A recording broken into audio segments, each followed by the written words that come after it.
Hello my friends. Today I wanted to share a update on my DIY literature degree. Now I am in my second year of making this DIY literature degree.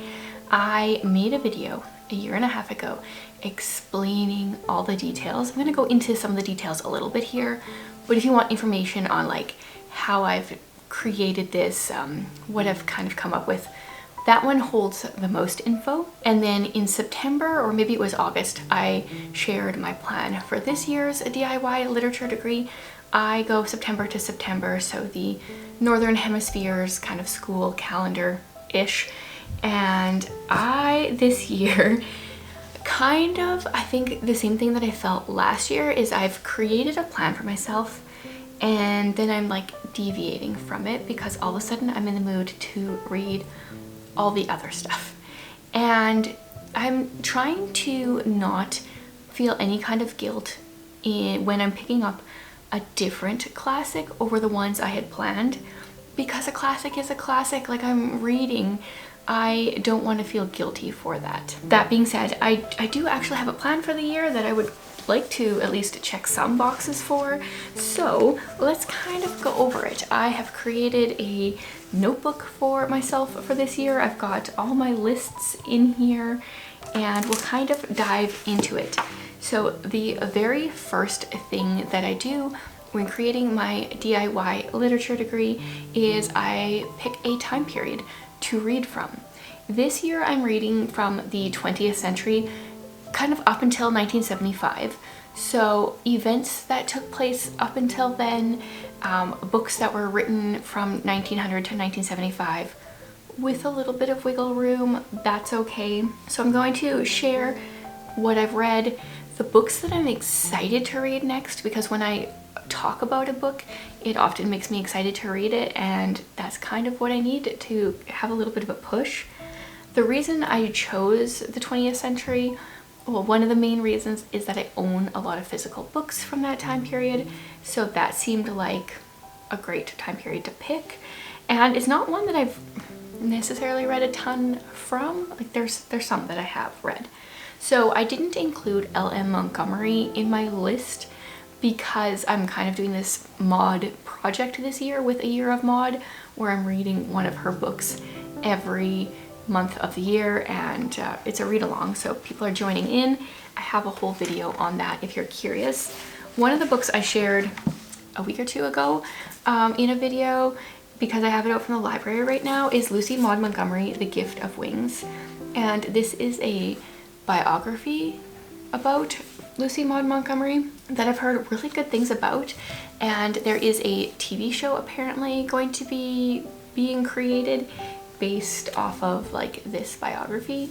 So that has really bumped this up in my vision. I didn't even know about it before, and now I'm excited to read it, but it is a chunker. I think it might have to be one that I purchase because I don't think I can read it in the amount of time I can have it from the library. I've heard really good things about this biography, so this wasn't on my original plan for the year, but it's on there now. Although it might actually happen in December, because for the mod readathon read-along thing, December is kind of your choice of either a book written by her or a book about her, and this might be what I choose for that, although I'm not sure I can read it in a month. We'll see. This is definitely like a new one on my radar for this time period. So I didn't specifically include any of her books because I have a plan to read a bunch of her books and reread a bunch of her books. I also did not include Golden Age detective fiction because that was supposed to be my specialty last year. So it's like still on the back burner. I can totally read books there. They just weren't like specifically listed. The ones that I have read, that I have written down, there might be more than this. The Great Gatsby. I read that pretty much in the fall. Was it maybe like October? And it was a quick read. Yeah, I have thoughts on my wrap up for that, so I won't really talk about it. I've also read The Christmas Mouse by Miss Reed. Those are apparently the only two that I have checked off of my list. But since making my list, I have also obtained Of Mice and Men, And because it's so short, I've heard that it's, oh, I can't remember the word. Was it kind of vulgar? Not sure if that was the word people used. So I'm like going in with a little bit of a hesitancy, but it's definitely one I want to check off, and it's under 100 pages. So that will be an easy one. This is one I'm excited to get to soon, just so I can check another box easily. And then the opposite side of things, Gone with the Wind. This is going to be my next mammoth read. I'm currently reading one, which I'm going to talk about in a little bit, even though it doesn't actually fit into my DIY literature degree. So Gone with the Wind was published in 1936 apparently, and so this would work really well for this time period. So after I'm done my current chunker of a classic, this is going to be the one I pick up next. So these are two books from this time period that I'm excited to read soon. The other one is The Enchanted April. My plan is to read that one in April. Kind of makes sense. I have the ebook queued up, ready to go there. So there's that. There's also some nonfiction I want to read. Looking at my list, like nonfiction that takes place during this time or is about people that live during this time. Looking at my list right now, there's nothing like super exciting to me there. Doesn't mean that I won't pick something up, but there was nothing I could share that I was like, this is what I want to read next. And then there's poetry. So I'm reading, currently reading Robert Frost. So there's that. And then I do have the Norton Anthology of English Literature, which has some poets in here. So I'm slowly making my way through. I think maybe it's a complete Robert Frost. It's a lot of Robert Frost anyway. I left that one downstairs, I think. So I'm working through that. And then I also want to pull in some other poets from this time period. So I'll be using this for that. One of the things about the 20th century is I'm currently working on our homeschool planning for next year. And I think we're going to be focusing on the early 20th century, probably from like 1900 till like 1950 next year. So I will probably be proofing a bunch of books in the next couple months on that topic. I have requested a bunch from the library. We will see what I can get out. Something that is just beyond my 1975 year, maybe. I guess it could be in that time period. I've got The Girl Behind the Wall out from the library, and I've heard really good things about this author. So this is set during the, like, while the Berlin Wall is up. So sometime in the 60s, 70s, or 80s. I don't know the actual date. And originally I was like, oh, it wouldn't quite fit in this time period, but it would.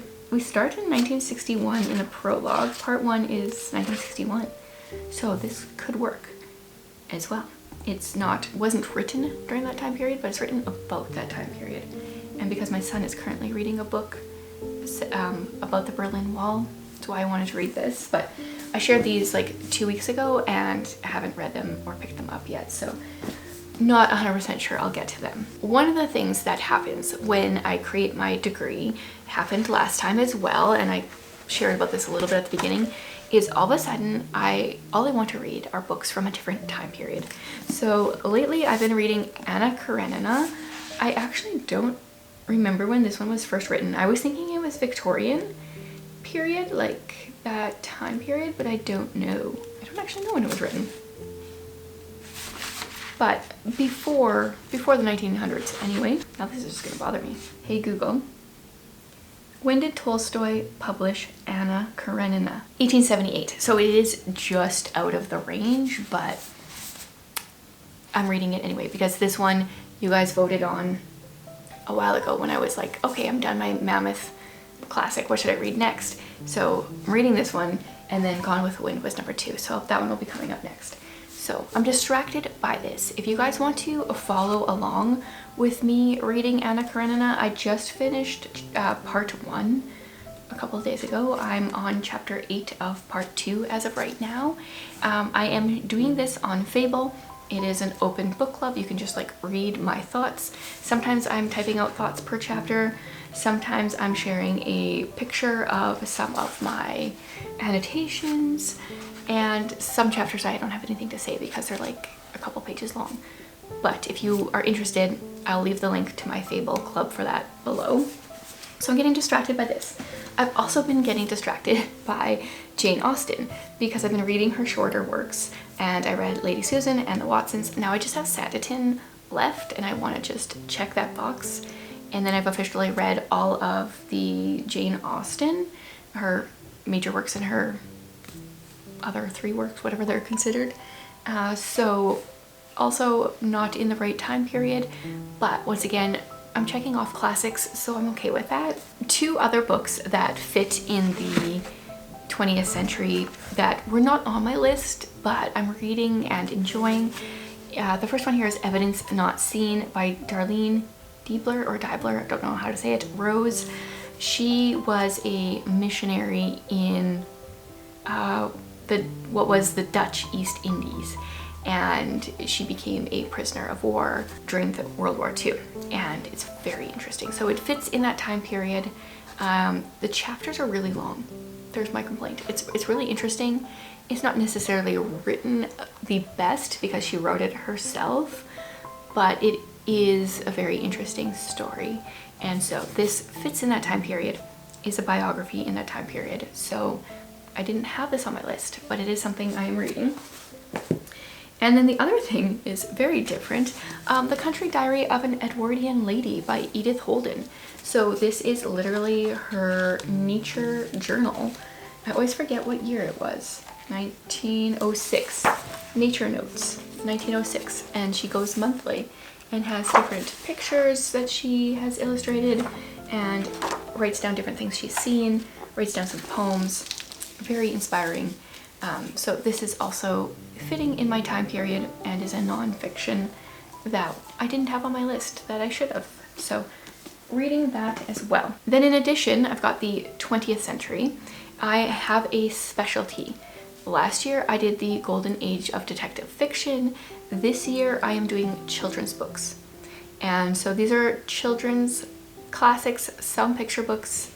Oh, actually so far it's only been 1 picture book, and some chapter books that are from like before 1940-ish, maybe 1950-ish. I don't have an exact year on it.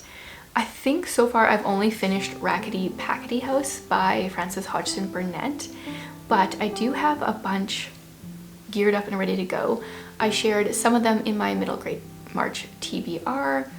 At this point in March, we're like almost halfway through the month, about halfway through the month. I am feeling a little overwhelmed by the reading I have to do yet this month. So I don't know if I'm going to get to any of these children's books this month, but I have a bunch on my radar.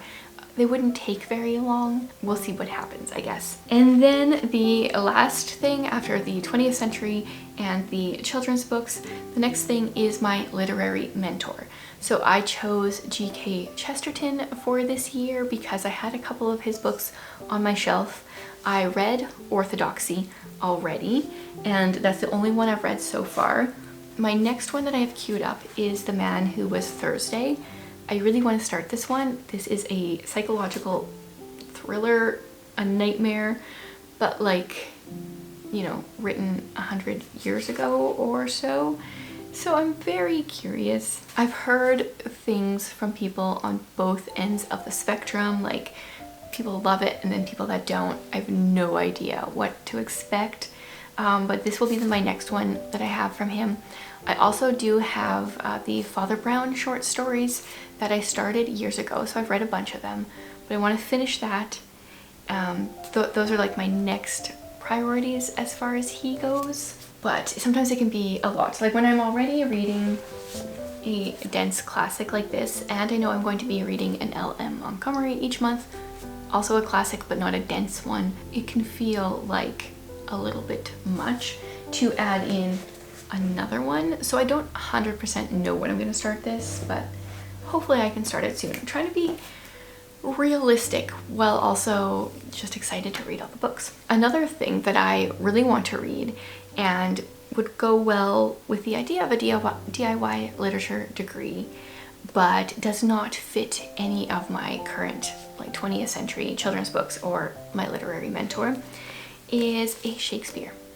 And I think that maybe I'm going to slide this in this year, and from now on in the future with my DIY literature degree, I want to do a Shakespeare each year. That seems completely doable. I have been buying these No Fear Shakespeare. I shared it in my last book haul. I found a bunch of them from a thrift store. This one, did I get it? I don't think I got this one there. This one I think I got off of Book Outlet. Sometimes they have them on there and they're usually like $4 or less. So I want to read Much Ado About Nothing next. What I really like about these, I know I've got a cute little bookmark that my 6-year-old made for me. What I like about these is they've got on one side, I think it's this side, is the like original Shakespeare. And then on this side is the like modern English translation. So you can read the original Shakespeare, you can read the translation and get both what he wrote as well as like what he actually means.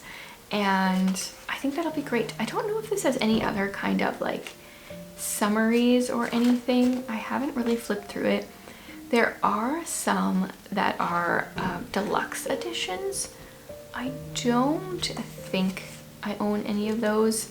I've just been buying whichever ones I see, and I don't think I have any of those, but I'm assuming those have a little bit more information in them. So in addition, I would also like to squeeze this in. And then another thing I don't have written down, but every January, February, I'm also reading a Charles Dickens. So this year I read Nicholas Nickleby. It's another like kind of part of my literature degree, but it's never been like an official part, even though I've done it for the last 2 years. I should probably write it on here because it would make me feel better to check those boxes, because some of those Nicholas Nickleby and the Pickwick Papers have been very like thick books, so it would be nice to have a place to check them off. For my DIY literature degree, one of the questions I often get is, am I doing anything else other than reading these books? Am I writing anything? Am I taking in anything else? And no and yes. I am not writing anything out. I might start writing like narrations, like summaries of each of the books. I think that would be a good practice. I do think that is partly what I do on BookTube. I summarize what a book is about and share some thoughts when I share wrap-ups. So there's that, but I'm not like actually doing any writing. It's just not an area I care to grow in really at this time. But I am doing some reading of different articles depending on different books. So sometimes I'll look up like a summary, sometimes I'll look up like what are some of the symbols in these books. I know there are some different websites, and if I have them bookmarked. I can leave them linked in the description, where you can get tons of information on like C.S. Lewis and read some articles about his stuff, or even G.K. Chesterton, or a lot of these classic authors. So there's like some free university or college classes that you can kind of take part in, or you can look up different critical essays on different books. And I've done that a little bit, but not a ton. At this point, I mostly like more want to be reading the books than super analyzing them. Obviously you do a little bit as you go, but this is for my growth, not for me to report to anyone necessarily. So that's where I'm at with that. Overall, I am disappointed in how few books I have checked off of my list, but I've also added some other ones in that aren't on here, so I could add some in and then check them off as well. But like I said, trying to, you know, be understanding that sometimes you all of a sudden want to learn about something else, or just acknowledge that some reading, some growth is helpful, even if it's not like as much as I want. So that's where I'm at so far, halfway through this year. Hopefully the second half can be more substantial, trying to be optimistic, but also realistic. And that's all I have for that. I do have a couple of books, 3 books that I want to wrap up. I am filming this wrap up a little early because, so there's only 3 books and 2 of them are middle grade. But starting tomorrow, I want to start filming a week-long reading vlog. We are going to be doing a page count reading challenge over on Patreon, and I want to film a vlog seeing if I can hit my page count goal. So that will be next week's video. So what have I read in the last week? Not even a week for me. The next one is it a surprise at all? It is another Emma M. Lyon. So I read volume 4. And like I said, I have been only allowing myself to read 1 per wrap up. So I finished it quite a few days ago and I haven't been able to start a new one. And I probably won't be able to start a new one for a while because, like I said, I'm feeling a little overwhelmed with the books I have to read. But Emma M. Lyon, still loving her. Volume 4, very emotional. So if you haven't heard any of my other wrap-ups about Emma M. Lyon, we're like set in 1883, I think. And she is a young woman who's about to turn 21, has come back to London in this little area called St. Crispin's. And at the age of 21, she will come into her money, or it's currently been in trust with her uncle. And he has not treated it well. He has squandered most of her money. And so we are with her while she's trying to figure out how to be thrifty, how to make money. She's got such a great sense of humor. There's some great characters. These are diary entries. I just love it. Like, I just love the whole experience. And I have said previously that it's like she's light and funny, but there is some heaviness to it and some grief. A friend of hers died 3 years prior to her writing these journals, and she really comes head on with that grief in this volume. I found it personally relatable. I also lost a friend as a teenager, a close friend, and so I feel like some of my grief came out. I definitely cried while reading some of it. And the like positive side of the book is she really makes some good friends in this one. Like, you can see the friendships starting in the first 3 volumes, but in this one I feel like, okay, they're like locked in as friends and they really rally around her. Really enjoyed that. And then we just like sticking with the grief. The next book that I finished was Jupiter Rising by Gary D. Schmidt. Now this is a companion novel to Orbiting Jupiter, which I would highly recommend reading first. This one would be a great standalone, but it's just so much better if you know the backstory, right? So how much can I say? Not much. In Orbiting Jupiter, and well, both books, we follow a boy named Jack. Yes, his name's Jack. Why am I blanking? Yes, he was adopted from foster care when he was a baby, under 2-ish, maybe, around 2. And in Orbiting Jupiter, a teenage boy comes and lives with them from foster care. And in Jupiter Rising, they have a little baby, about a 2-year-old, I think, again. Well, she starts out in Orbiting Jupiter as 2. They foster her, and Jupiter Rising is their attempt to adopt her. And once again, this was like relatively emotional, because not that we can adopt our foster children, but as we've had like ups and downs with the whole foster care journey, this was just so relatable, and it also made me cry. It's really short, you can tell, like it's just under 200 pages, but the font is huge, the margins are huge. Even like the start of the chapter starts really low down. Yeah, like start of the chapter starts way down here. So I read it in under 2 hours. That was with multiple interruptions by my 4-year-old. So a very quick read, definitely a tearjerker. But I highly recommend reading Orbiting Jupiter first. 5 stars, for sure. And then the last one I just finished last night. I read the first book in the Guests of War trilogy. So the first one is called The Sky is Falling. This is by Kit Pearson. And I did mention in last week's video that the way that I'm choosing to read my middle grade books is I read the first 10 lines over on Patreon and ranked them, and then I'm reading them in that order. Jupiter Rising was not one of those books because it is a second book. I didn't know if any of the first 10 lines were going to be spoilers, so I didn't read this one. So I've got some that will sneak in here and there that are consecutive books in a series. But in The Sky is Falling, we follow a girl named Nora. I think she's 10. She is living in England. Is it Kent? And World War II is going on. Right at the beginning of the book, a plane has been shot down and lands pretty close to the village that she lives, and her parents end up sending her to Canada to be a guest of war. She is one of, I don't remember how many kids they sent over. They ended up stopping it earlier than they probably would have because one of the boats got a hit and sank. So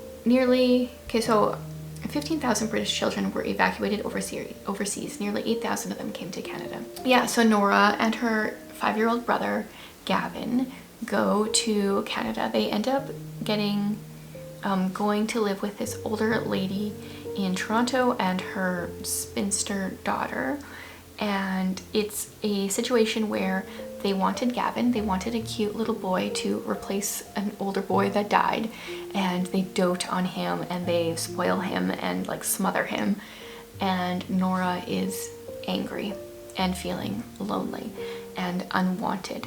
She didn't want to leave her home because she had this group with these boys. She's very much a tomboy, where they were someone was always looking for planes, and you know, they really wanted to help with the war effort. And now she's sent to Canada where they're safe, but she's kind of bored, you know. She has a hard time fitting in at school. She goes from being a popular girl to being like completely ignored, and it's very hard for her. It's also, her attitude was not one where she was really trying to make friends a ton. She was kind of hard to sympathize with at first. Thankfully, there is a lot of character growth, and by the end I was like, okay, I do like her. I do think I will read the next 2 books at some point. I don't think I will read them during this month, but the next one is Looking at the Moon, where she's been in Canada for 3 years. When her parents sent her away, they said perhaps a year, so she kind of hung on to that for a while, and then at the end of the book she realizes, oh, it's probably going to be longer. So that's hard. So she's there for 3 years, and then in the 3rd book, The Lights Go On Again, it's been 5 years, and I think they're probably about to go back to England. So, and I think that one maybe is from Gavin's point of view. So I will read those at some point. We do not have many books about World War II set in Canada. There are some Dear Canada ones, or at least one, but not much else. I think the author did a really good job, so I'm curious to see how the upcoming books go. And I think that's all for my reading wrap up for now.